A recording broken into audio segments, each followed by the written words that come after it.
Well, it's a new day in Canada, and it looks like it's going to be just as bad or worse as the last. Why is it that everywhere we look, Epstein is somehow involved in the background? Now, obviously, we will judge them by their fruits, and we can only go on what we know so far, but here's just a few things to note about the winner of the Canadian election, Mark Carney. Obviously of concern is Carney's alleged affiliation with Ghislaine Maxwell. An article from the New York Post from the 11th of March 2025 released resurfaced pictures of Carney looking quite chummy with Ghislaine Maxwell in 2013 at a music festival in the UK. At the time, Carney's camp said that the images were nothing more than a political ploy ahead of the Canadian federal election, but the interesting tidbit was that Carney's sister-in-law went to school with Ghislaine Maxwell, apparently. Now, you may claim that your connection is far removed as they did, but we do need to ask that even if that is the case, why would you choose to be chummy with Maxwell in 2013 after Epstein was already convicted? And then there is this globalist banker's obsession with net zero, an impossible task that has been exposed as a pure grift and a way to strip resources and wealth from the population. Take a listen. Look, there is some stress, and it's great that there is that. It's not great that it happens, but it's great that there's that scrutiny and there's that skepticism or healthy skepticism about ESG labels or sustainable labels. And that, again, is one of the reasons we're having this ruthless, relentless focus on net zero, because in the end, look, we can't stabilize the climate unless we get to net zero. And it's as simple. These are hard numbers. Your emissions are either A or B. They're going up or down. And if they're going down, are they going down consistent with the science? We anchor it in the science, the same science the UN and others use for the 1.5 degree objective. In his victory speech, he said that Canada's old relationship with the US is over. Take a listen. We are once again at one of those hinge moments of history. Our old relationship with the United States, a relationship based on steadily increasing integration, is over.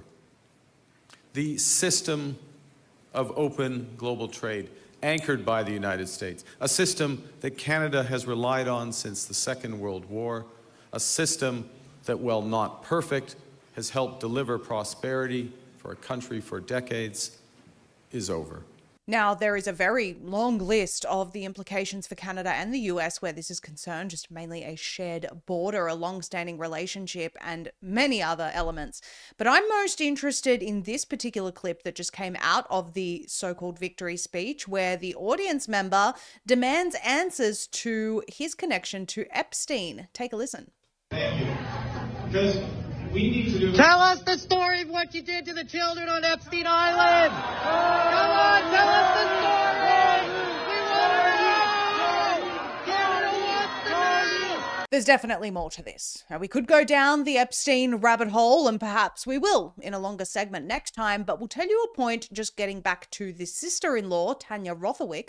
Apparently, she was hiding Ghislaine in her apartment at one stage. That seems like more than just an acquaintance, so it's no wonder people are demanding answers from Carney as we saw there.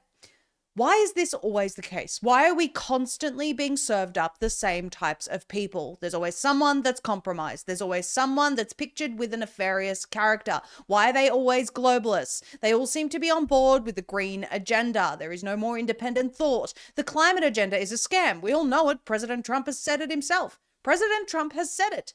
Why do all of the others go down the same playbook? DEI, globalism, CBDC, digital ID, mass immigration, net zero. Many of us thought that Trump was going to come in and his policies would rub off on all these other Western countries, as they should, by the way. The UK, Australia, Canada, New Zealand, but what we're seeing is quite the opposite. These people are retaliating, digging their heels in and going along with this globalist, self-destructive model that is guaranteed to wreck their countries. It's being reported that Toronto, Canada's largest city, has been virtually replaced by immigrants, with the immigrant population exceeding 45%. Australia's well on track for similar numbers. The UK, for the most part, is unrecognisable.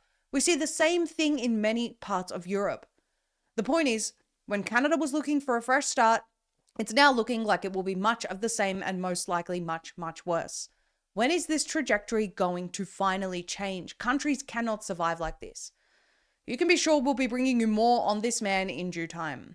We want to tell you about how millions of Americans are taking advantage of these uncertain times in financial markets. From tariffs, auditing Fort Knox, government shutdowns, escalating wars, and governments running out of money, no wonder there is extreme volatility in the markets. Silver and gold thrive in times of chaos, as they are now. Take advantage of this once-in-a-generation opportunity to thrive and call Kirk Elliott Precious Metals at 720-605-3900 or go to kepm.com/pulse. Learn how to protect your retirement assets with a firm that will educate you, not overcharge you with high commission gold and silver, and doesn't charge a commission when you sell. Call them today, 720-605-3900. There are ads for gold and silver on nearly every show these days. But I have a warning for you. Don't overpay for your stuff. Stay away from overpriced, high commission, rare or semi-rare coins for personal delivery or in your IRAs. Only purchase low-cost bullion that is 100% liquid from a firm that doesn't even charge a commission when you liquidate.